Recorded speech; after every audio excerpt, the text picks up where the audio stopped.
नमस्कार, मी प्रतीक्षा. DNA मराठीमध्ये आपलं स्वागत. मढी ग्रामस्थांनी ग्रामसभा घेऊन मढी यात्रा उत्सवामध्ये मुस्लिम व्यावसायिकांना व्यवसाय करण्यास बंदी घालण्याचा ठराव केला होता. हा ठराव पंचायत समितीचे BDO यांनी रद्द केला आहे. त्यानंतर या ठिकाणी नितेश राणे यांची जाहीर सभा झाली. त्या सभेनंतर राष्ट्रवादी काँग्रेस शरद पवार पक्षाचे प्रदेश सरचिटणीस प्रताप ढाकणे यांनी मंत्री नितेश राणे यांना चुकीच्या माहितीच्या आधारे प्रक्षोभक भाषण केलं असल्याचा आरोप केला आहे.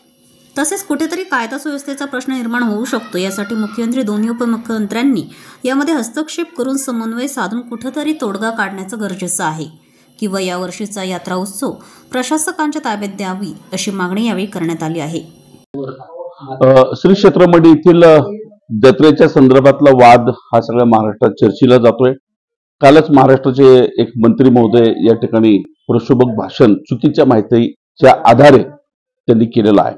याच्यातनं कुठेतरी कायदा सुव्यवस्थेचा प्रश्न उद्भवू शकतो आणि म्हणून माननीय मुख्यमंत्री असतील, माननीय उपमुख्यमंत्री असतील यांनी तातडीने ह्या गोष्टीचा हस्तक्षेप करून समन्वय साधून या विषयावरती कुठला तरी तोडगा काढणं अत्यंत आवश्यक झालेलं आहे.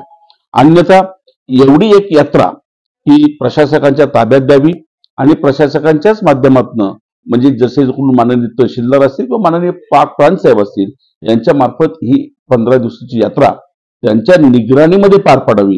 अन्यथा कुठेतरी कायदा सुव्यवस्थेचा प्रश्न उद्भवेल आणि म्हणून माननीय मुख्यमंत्र्यांनी याच्यात ताबडतोब समन्वय साधावा हे आपल्या माध्यमातून मी त्यांना विनंती करतोय. प्रतिनिधी मुंतजीर शेख, DNA मराठी, अहिल्यानगर.